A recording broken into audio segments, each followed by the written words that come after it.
she was shaking, crying, and she said, "No, your father is another man." DNA showed 44% Portuguese, which was just crazy, just out of left field. I mean, just go, what is that all about? She finally started loosening up a little bit, and she said, "Jim never thought he was your father." And I said, "Wait a minute, Mom, that's brand new information." All my life, there was really nothing stronger than wanting to have a real father relationship. Hello, everyone, and welcome back to A Normal Family Podcast.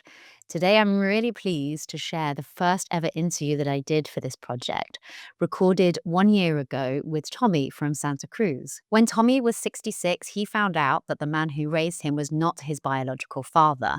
And it's a story which is increasingly common and increasingly relatable as more of us use DNA testing to find out where we came from. What I really loved about this DNA surprise is the extraordinary compassion and understanding that Tommy showed for the family members involved. If you're interested in family secrets, paternity testing, then this story should really resonate.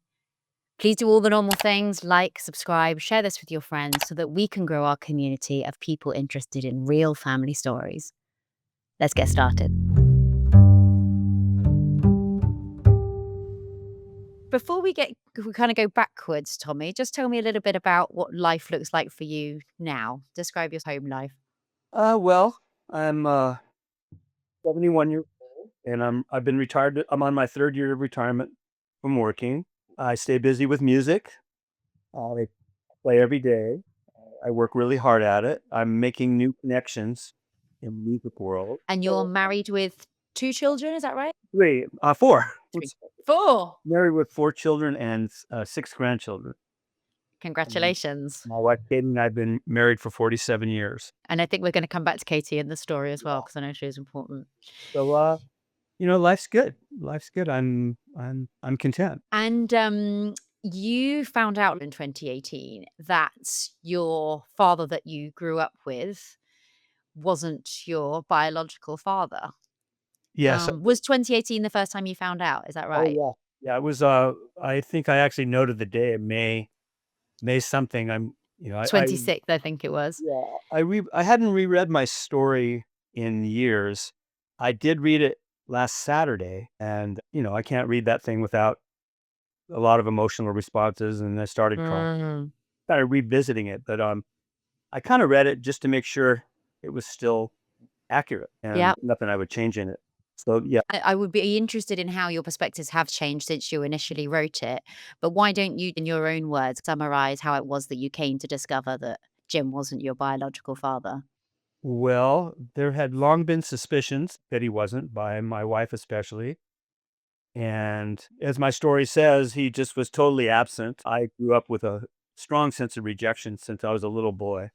I Mm. didn't understand why he paid no attention to me or showed no interest in my life level home. So I grew up with strong rejection that I have dealt with all my life. And so there's always been a desire to get that answer. So it was just a big puzzle that finally got put together. That's quite some time to live with that. Questions would come and I'd just kind of put them off, and my wife and I would talk about it, and she would hint that she thought there might be something going on there, and I would say, "No, we look alike." And of course, with my dad, he didn't have a father, and so I just always ascribed the rejection I felt to his problems. Right, his background. Yeah. And when you say there were suspicions, I am particularly intrigued by your wife's suspicions. Where did they come from? Why did people think that something might have been amiss? Well, no, you might call it a woman's intuition or something like Okay. that. Meant me being kind of in denial and trying to just solve the problem in some other way, but, she did, and she did have a feeling. I think it had to do with my mother too, Katie, knowing my mom. I mean, my mom was a very unique individual. She died, a year ago at the age of 102. So she was a Good very innings. unique individual, had a very tough childhood in Texas. And So ultimately, you found out, as many people nowadays are, through an ancestry kit, which one of your daughters had bought for you. yes, my middle daughter bought that for me. I'm not sure why. There wasn't a lot of discussion about it unless there was some discussion that I didn't know about, but they did. Then it showed all these people that I'd never heard of. I would ask my mom, "Hey, what are we, mom? What's our ethnicity?" "Oh, English, Irish, Scottish. That's kind of where our people are from." So I always Yep. grew up with that. And then the DNA showed 44% Portuguese, which was just crazy, just out of left field. I mean, just go, "What is that all about?" And all these people that I'd never heard of. So was that the first time that you personally Yeah, felt like something was amiss? yeah, for sure. I mean, that was just a major shock, and, I'm a big fan of Sherlock Holmes, and I the hunt is on, is kinda how I felt. Yeah, Okay, yeah. now we got some digging to do. Now we got something we can work on. The hunt is I on. rem A lady named Carolyn wrote me an email. "Hey, you come up on my DNA. How are we related?" And then we emailed back and forth for, like, weeks, and she was a genealogist, really, an expert. So we started putting the puzzle together. she was exactly the Watson that you needed to your She really Sherlock. was. Yeah, yeah, great way to put it. She really was. I needed somebody like that. I had another lady, wife of a friend of mine, working on my DNA on my who I thought was my father because I was very interested, and she wasn't coming up with much on that side. Mm, I just was sick and tired of the whole thing, and I getting a little angry and knowing my mom was getting up there in years, I just decided I needed to press harder on my mom and worry less about her feelings and more about me getting answers because, I was gonna be on this planet for a lot longer, and I was yeah, thinking about my children and my grandchildren and things like that, so that's when yeah. I that's You when I wanted to know your story. yeah, that's when I pressed hard on my mom, and she finally told me. And before we get to the conversation where she did finally tell you, Mhm. I'm interested in how she was when you asked her questions when she didn't confess. Yeah, she's a really smart lady, and, just she was a master at pretending that nothing was wrong. She would Right. just, like, short answers. She wouldn't really use diversion as her tactic to get me somewhere else, but she just never heard of any of these people, and we would talk about the fact that Jim wasn't there for me, and we always Mhm, attributed to his problems, mhm. and being an alcoholic especially, and not having a dad. So those were sort of the only answers I could find until I got the big answer. So then, as you describe, you sat down with your mother, who at this point is 98 years old, Yes. and you realize that you have to put your own needs Right. ahead of any discomfort or, emotional turmoil that you might create in somebody else because you deserve those answers. So you pressed her, and if I understood from the story correct, the first thing that she said was that Jim never thought that he was your father. Yeah, we're just sitting there having a hamburger casually, and I had gone with intention for sure. I mean, I was like, done. Like, today's the day. Something's going to happen today. But anyway, Yeah. she finally started loosening up a little bit and she said, "Jim never thought he was your father." And I said, "Wait a minute, mom. That's brand new information. I mean, you've never told me that before.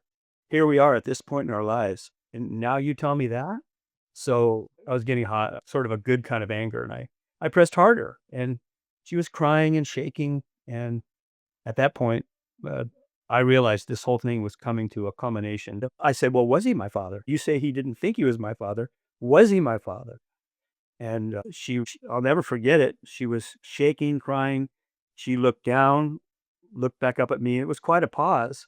And she said, "No, your father is another man." I said, "Who?" And she knew his name. She said, "Your father's Frank." And that was it. I mean, it was like, wow. The final piece had been put together, and it was just happening with Katie and I in this little burger joint. Nobody around knew what was happening, but, Mm. yeah, And I in that moment, can you remember how you felt? think I felt more relief. I Okay. don't I love my mom, and it's tough for her to tell me that, so I wasn't angry with her. I guess I was shocked, I was a bit speechless. I just went, "Wow, now this new thing has come into my life, and where's this Yeah. gonna go now? What do we do with this now?" I had no idea Mm. what would unfold with, finding everything else about my family, so When she finally said that Frank was your father, did she then go on to tell you the story of how you were actually conceived? no, she never did tell me. She At a certain point, I decided to stop pressing. I thought, "That's enough for today." She's not in a great place, but a few more times after that, I started to press a little more, and I never got anything more about how they met, how they knew each other. Of course, we've speculated a lot. We've gathered information, and everybody in my family has some ideas. And it's almost kind of comical listening to these people So figure what's out your how best they. guess for what happened? Yeah, I know that my mom was a church lady, so she went to a Baptist church in Sunnyvale. Frank went to a Baptist church in Los Altos, which isn't far from Sunnyvale at all. It's like a 15-minute ride. And Frank owned a meat market in 1952, which is when I was conceived, or early 53, whatever. I don't know. My mom was a super attractive lady with an unhappy marriage, and she's been trying to have kids for 15 years. So it's all speculation. We don't have the facts on how they got together. So you don't know whether it was a one-off or an ongoing affair? Uh, Really leans to that it was a one-off, Uh-huh. uh, but no facts to substantiate that.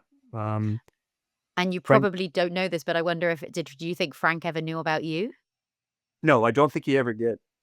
I Yeah. feel pretty strongly he never did, just because his daughter Corinne and I are quite close, and she observed him all of her life. He Yeah. died in 2013, by the way, my father.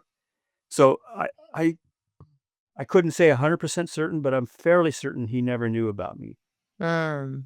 even though I grew up very close to him. He had no other sons, so I was it. I believe Jim knew he could have children, and Right. knew that I wasn't his. I believe it now. He did know I wasn't his son. Yeah. Yeah, and your mother obviously said as much. Yeah, and also Jim Baker was the kind of guy, uh, he would never tell me for fear of my mom, just not ever never being angry with him and never speaking to him again, because they did keep kind of a relationship on throughout the years, After they'd separated. Yeah. intentionally. There's another. And you in your story, one of the things that I found interesting was that you talked about, the story that you had been told was that Mm, you were the long-awaited yeah. product of your mother and Jim's marriage. Yeah, that's Um, kind of interesting because I was kinda like the golden boy or something. 15 years trying to have children, all of a sudden.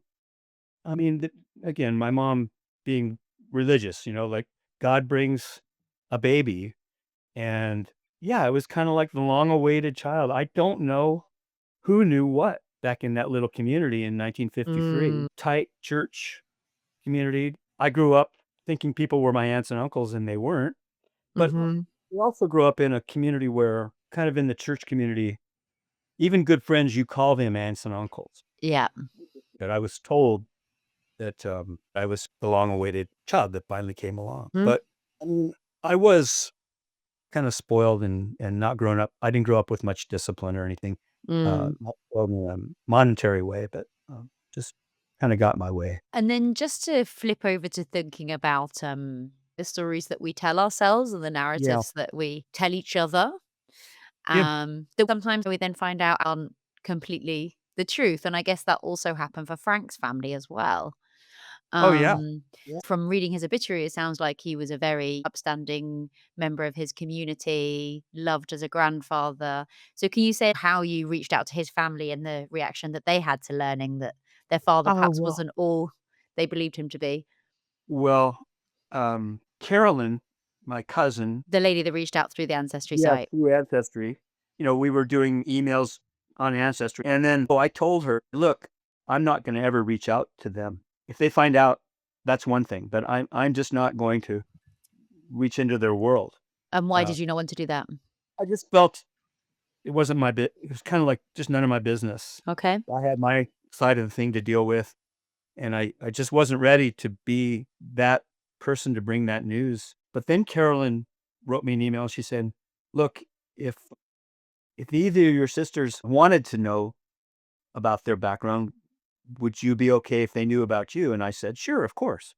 I'm not going to initiate it, but if anybody ever asked me a question, just like you did, then I'm an open book. I don't have any secrets. I see no reason to be secretive about that." So then she asked if I could have, if for my permission for my sister to reach out to me. and she did. So and that started that relationship of, "Hey, I'm your sister," you know? But, she did reach out, and we started talking a lot, and we finally met at her house, and, all the cousins came, and I was the new guy on the block. Mm, mm, mm, mm, mm. And, we talked a little bit about whether or not you ever suspected, but looking back now through your life, are there things that you've reflected on that now make more sense?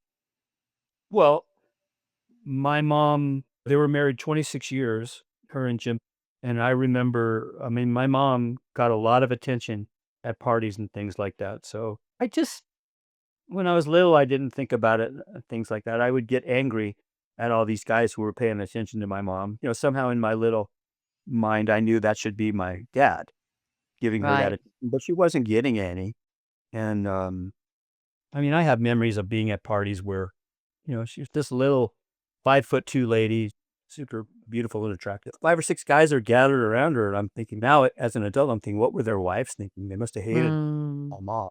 So, I don't know, I seem like I just had too much going on in my life to be super suspicious, but, um, no, this just happened all of a sudden. And you found out when you were 66, I think you said?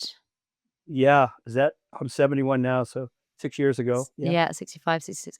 And how do you think finding out at that age specifically impacted you? Well, my nature is just sort of cooperate with the inevitable, so I just thought, "Well, here's when it happened."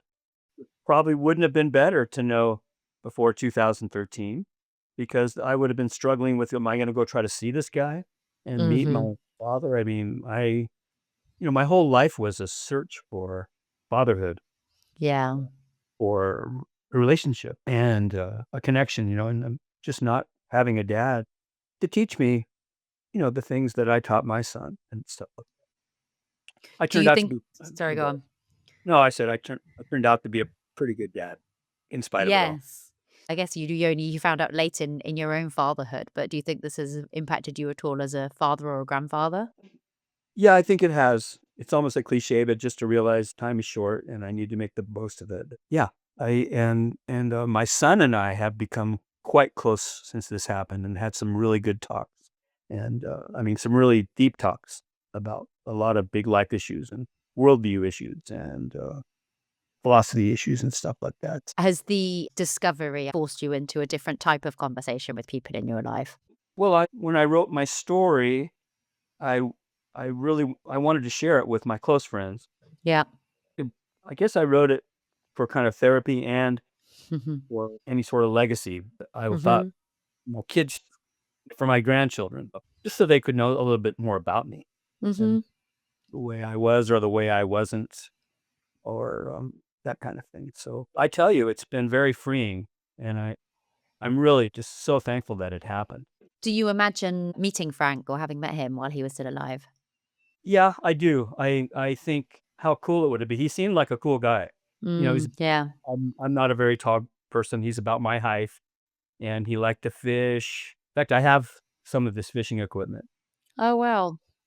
some of his old jewelry and stuff like that. So, and I got to hear his voice on a voice recording, a little message he sent, and that was pretty cool to hear his voice. And how does it Uh, feel to have some of his possessions now? it's nice. I mean, they just sit, of course, but I'll keep them, and maybe they'll be passed on to Yeah. my son or something like that. So, Does it give you a sense of connection with that part of your history? yeah, a small bit of connection. Yeah. And you reflected that you think that it played out the best that it could in terms of timing and you discovering after he died. I just wonder why you feel that way. Yeah, I think about the sort of societal rules back in 1953, 54. I mean, let's just call it like it is. They committed it the adultery. That Yeah. was a big deal. They were both in churches. It would have been a scandal. Even though I'm not a believer in sweeping things under the rug and pretending they're not there and not judging by today's standards, but the standards of 1953 and 54. Uh, I get it. I kind of understand. I have to try to put myself back there and understand um, why it happened. And if they hadn't had the one night stand or whatever, I wouldn't be here. I Mhm. wouldn't I wouldn't have 4 kids. Mhm. I got a pretty good life, so Mm, I'm just mm. so I don't I think I would shoulda known in 2010 or 2012. Maybe, sometimes ignorance is bliss. Right. And I'm interested in your perspective on this, Tommy. If you could go back and put the genie in the bottle, would you? Yeah, that's a really tough one because all my life there was really nothing stronger than wanting to have a real father relationship. Yeah. But, no, I don't think I would. I don't think I would. I wouldn't change it because it made me who I am, and I learned a lot, and I had to grow up kinda independent and tough, and I've been able to help some people that have dealt with rejection. I Mm. was I was a minister for 5 years. I was counseling people, Okay. and, though I don't subscribe to those beliefs anymore, there was a point where I was trying to help people, and I talked to a lot of men that had a similar, issue, and so I think I was able to help them feeling those strong sense of rejection. And that's around the experience of the fatherhood or lack thereof that you had Yeah, rather than yeah. yeah. So I Yeah, guess that's beautiful. I don't see how I could change it, you know? Yeah. Uh, And, you're a father and a grandfather. How do you think those 2 roles are different for you? well, I'm still trying to learn how to be both. I mean, Great answer. I was with 2 of my girls yesterday, and I'm still asking her questions I've never asked her, and yeah, I'm still learning. And especially a grandfather. What is my role? I haven't figured it out yet. I need to soon because they're getting older and they're going to start heading out on their lives and they won't have much time for me. So, especially my grandson, he lives a half mile from me. So I'm really trying to figure that out. That's a beautiful thing to be so close to your grandchild. Your story, you also wrote that all fictions that had been told you, Yeah. you forgive. Yeah. That's the big fiction of how I came to be on the planet. Yeah, And what I mean to is, religion is one of them, a big one. I mean, I was really involved in a church for 50 years, 50 or 55 years, and I no longer subscribe to that anymore. I don't believe it anymore. So that's what I mean when I say fictions. That's kind of my little jab at the way I was raised in the church, because obviously a lot of hypocrisy, a lot of smiling and pretending everything's fine, but things are happening other than Sunday. On Friday and Saturday nights, things are happening that wouldn't go over so well in church. yeah, So that's yeah, yeah. that was an intentional little jab at religion. Got it. So, and it's a bit of an observation on the keeping up appearances that might take Yeah, place in a church on a Sunday that yeah, belies actually what's going on underneath the surface, yeah. which maybe actually we would all feel more comfortable if we knew that the Joneses were also up to something.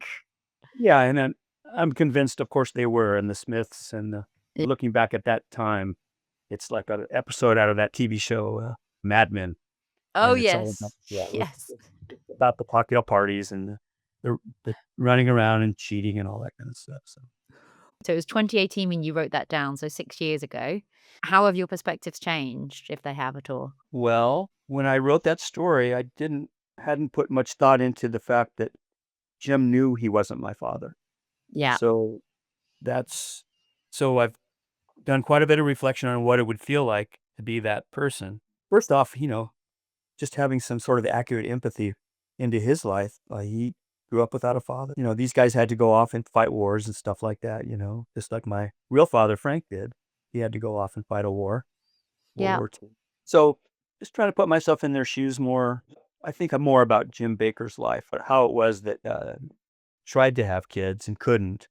And all of a sudden, I come along by another guy who could produce children. So that I hadn't thought about much in my story there. So that's changed. And what Um, are your feelings towards your mother, having learned what you've learned? Oh, well, I was pretty angry at her after, but then again, trying to look at her perspective of really wanting to have children. I think she really wanted to have kids. There's some speculation about whether this was a one night romantic fling or whether there was actually some intention for her to get pregnant with me. And, they kind of flippantly said that her mom loaned Frank to my mom for, but I don't, I don't, I don't think that really happened.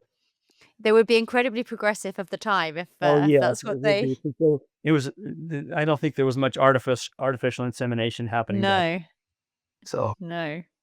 Well, you're clearly a very compassionate person, and I really respect the way that you can put yourself both in the shoes of the two main protagonists here, but yeah. also really understanding the time in which this took place Oh, and yeah. what constraints that would have exerted on the people involved.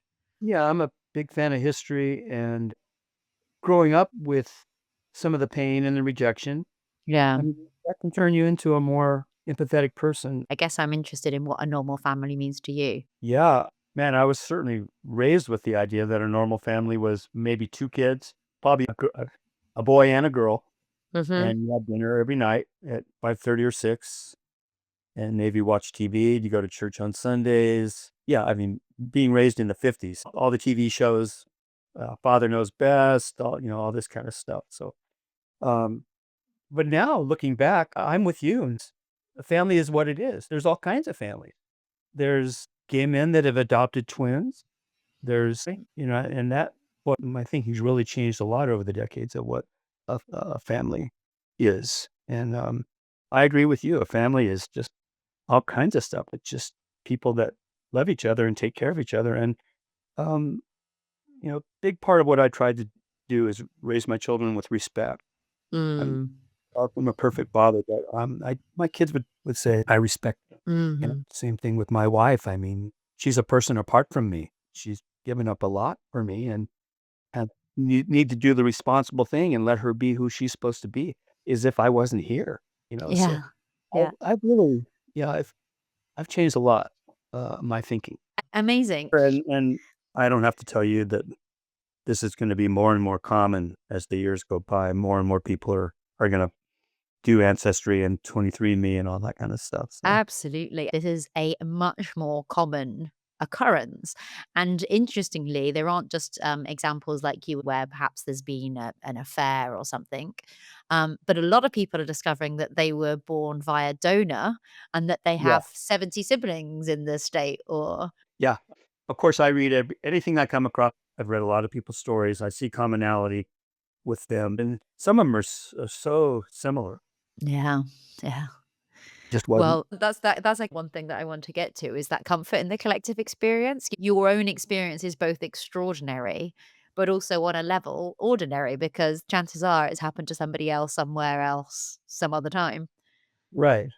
True, and it opens up the big questions. Why am I here? Yeah. That. I mean, my kids know that they're here from a loving relationship, so Mm, I came a different way, mm, but I was still loved, and I mean, my mom loved and sacrificed me for all her life. She would do anything for me. yeah. I mean, if she'd been married for 15 years, I can imagine that she would have, seen you as a miracle child coming along late Yeah. into that marriage and late into her life. Yeah, not so much a miracle. It was pretty straightforward. It wasn't even a miracle of Jim being able to produce a baby after being infertile. It was simply the same old process that's worked for thousands of years. Millennia. Well, it's good that we can look back and find some things to laugh about in our stories as well, Yeah, Tom. it's always been pretty easy for me to do. Yeah, It yeah. it's so crazy. I mean, you have to. Laughter's therapy, right? That's what I think. I always, get in trouble. I might start laughing at the wrong time. It's inappropriate, but, I just find it amusing. But, it has gotten me in trouble a few times. I've also been guilty of that. Tommy, thank you so much for taking the time this morning. Sure. Really, really inspiring.